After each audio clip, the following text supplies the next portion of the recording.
Halo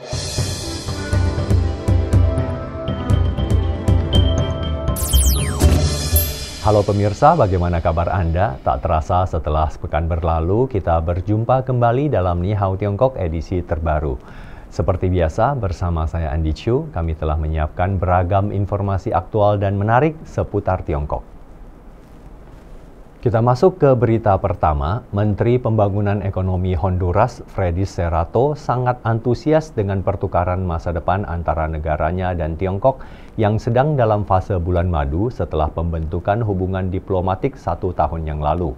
Pasalnya, sudah ada perkembangan positif dalam pertukaran perdagangan dan investasi antar kedua negara tersebut. Dalam sebuah wawancara dengan China Global Television Network atau CGTN beberapa waktu lalu, Serrato mengatakan bahwa Tiongkok dapat menjadi mitra kunci dalam pembangunan Honduras di masa depan. Creo que vamos bien. En un año desde que inició la presidenta Castro la vinculación en el mes de marzo y luego a partir de nuestra visita a Beijing y las reuniones con el presidente Xi Jinping, se inició lo que es el Tratado de Libre Comercio. Se han tenido 4 rondas de negociaciones. En este momento se está desarrollando la 4ª ronda en China. Sehubungan dengan rencana Honduras untuk pembangunan jangka panjang, Serrato menekankan pentingnya memulai proyek-proyek jangka panjang seperti program pertanian dan pembangunan infrastruktur yang merupakan area-area yang mengharapkan lebih banyak keterlibatan dari Tiongkok. Dia pun mencatat bahwa hubungan persahabatan dengan Tiongkok yang ditandai dengan kemajuan dan pertukaran yang sedang berlangsung akan terus berkembang. Yo creo que no podemos llegar a proyectos de largo plazo si no iniciamos desde ahora. ¿Cuál es el camino? Número 1, programas agrícolas, agroindustria, que nos permitan una seguridad alimentaria, pero que también podamos aprovechar todos los tratados de libre comercio que tenemos para poder tener capacidad de exportación. Esa es una área, pero también se está trabajando fuertemente en un área de infraestructura, mejorando la condición de nuestros puertos, mejorando la condición de nuestras carreteras, mejorando las condiciones de nuestros aeropuertos. Kristalina Georgieva, Direktur Pelaksana Dana Moneter Internasional atau IMF, mengatakan bahwa reformasi yang sedang berlangsung di Tiongkok yang berfokus pada transisi dari pertumbuhan berkecepatan tinggi ke pertumbuhan berkualitas tinggi akan membuka potensi pertumbuhan hijau dan digital serta memberikan lebih banyak kemakmuran bagi masyarakat. Dalam sebuah wawancara dengan China Global Television Network atau CGTN, Georgieva mendiskusikan bagaimana reformasi dan kebijakan keterbukaan telah mendorong pertumbuhan ekonomi Tiongkok dalam beberapa dekade terakhir dan potensi besar ekonomi Tiongkok di bidang-bidang yang sedang berkembang. China has been remarkably successful over the last 4 decades.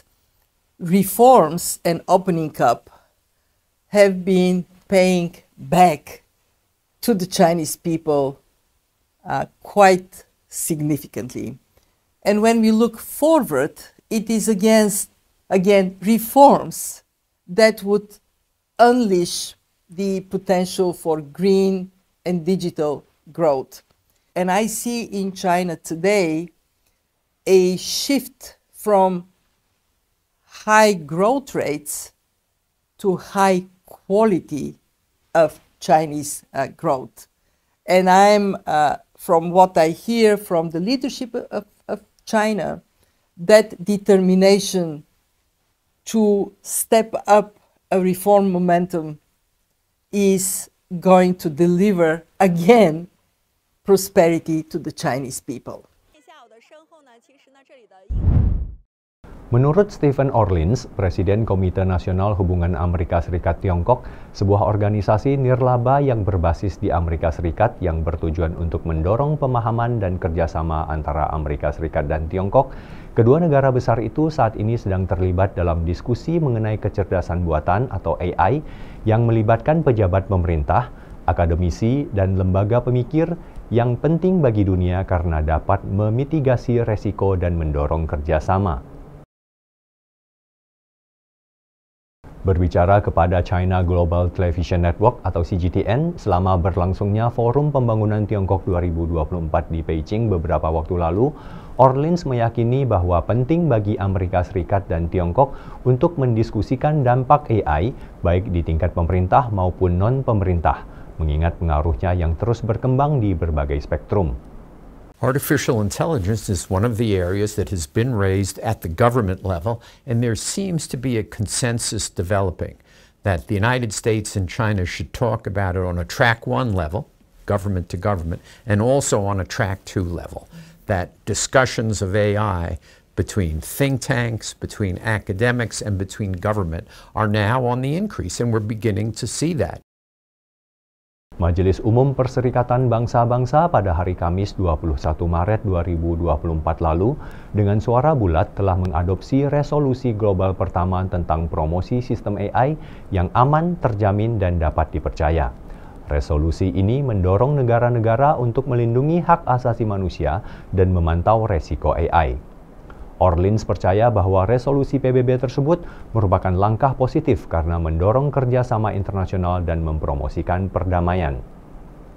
And the UN is a reflection, that document is a reflection of everyone's understanding that we need to figure out what to do about AI. We can't have AI just launching weapons. And I think the Chinese military, the US military, all agree on that. I think we just need to agree on the language, and that will be a positive thing for the world and for US-China relations and for others who are working on AI.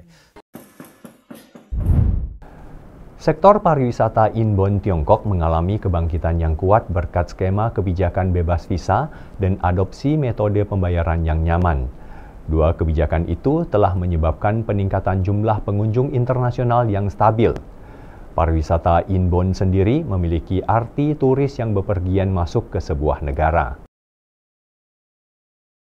Salah satu provinsi yang merasakan dampak positif dari dua kebijakan tersebut adalah Provinsi Jiangsu di Tiongkok Timur, yang menyambut 220.000 wisatawan dalam 2 bulan pertama tahun 2024. Ini menandai peningkatan lebih dari 120% dibandingkan dengan tahun sebelumnya dan menyumbangkan 350 juta dolar AS atau sekitar 5,5 triliun rupiah dalam bentuk mata uang asing dari pariwisata. My first time here, yes. Wonderful, beautiful city, lovely scenery, history, people, very nice. Changjiajie di Tiongkok Tengah juga sedang menjadi tujuan favorit, terutama di kalangan turis Korea, yang merupakan 40% dari 178.500 pengunjung internasional. Kebijakan bebas visa ditambah dengan solusi pembayaran yang mudah digunakan telah menyuntikkan energi baru ke dalam industri pariwisata Tiongkok. Sejak tahun 2024, pemesanan pariwisata inbound telah meningkat 3 kali lipat, dengan wisatawan Asia memimpin dengan jumlah 55% dari total keseluruhan, diikuti oleh wisatawan Eropa, Amerika Utara, dan Oseania. Para pejabat di Tiongkok mengatakan bahwa dengan mengikuti strategi nasional pembangunan berbasis inovasi, daerah otonomi Xinjiang Uighur di barat laut Tiongkok sedang meningkatkan upaya untuk mendorong klaster industri strategis yang sedang berkembang untuk mengembangkan kekuatan produktif baru yang berkualitas. Menurut Presiden Xi Jinping, kekuatan produktif baru yang berkualitas mengacu pada produktivitas tingkat lanjut yang terbebas dari mode pertumbuhan ekonomi tradisional dan jalur pengembangan produktivitas yang menampilkan teknologi tinggi, efisiensi tinggi, dan kualitas tinggi. Di zona pengembangan ekonomi dan teknologi Kanchuanpu di Urumqi Utara, ibu kota Xinjiang, sebuah perusahaan material baru berbasis silikon telah membuat lini produksi berjalan dengan kecepatan penuh setelah menerima pesanan besar modul fotovoltaik senilai lebih dari 1 miliar yuan atau sekitar 2,2 triliun rupiah. Berkat kemajuan teknologi yang berkelanjutan, perusahaan ini telah beralih dari produksi bahan baku dan silikon industri ke penelitian dan pengembangan panel surya. 通过这个工业硅有机硅联动我们整个这个光伏产业基地，形成这样一个强链、补链、增链的硅基新材料产业基地。 Xinjiang telah membentuk dana talenta senilai 10 miliar yuan atau sekitar 22 triliun rupiah pada tahun 2022 dan mengalokasikan 10 miliar yuan untuk mendanai pembangunan industri dengan fokus pada industri strategis yang sedang berkembang, termasuk energi baru dan material baru. Langkah tersebut telah mendorong sejumlah perusahaan terkemuka untuk bekerja sama dengan universitas dan lembaga penelitian ilmiah untuk meningkatkan penerapan industri dari pencapaian sains dan teknologi. Alhasil, zona Kanchuanpu kini telah menjadi rumah bagi hampir 100 perusahaan yang bergerak di bidang industri material baru. 我们今年呢，还在培育建立新材料的中试基地，基础应用研究方面形成更多的一些技术，特别是关键核心技术的突破，来增强产业竞争力。 Pemirsa, usai sudah perjumpaan kita kali ini, semoga sajian berita dan informasi tadi bisa menambah wawasan dan pengetahuan kita. Ni Hao Tiongkok akan kembali dengan ragam berita dan informasi menarik seputar Tiongkok minggu depan. Terima kasih atas atensi Anda. Saya Andi Chiu, sampai jumpa.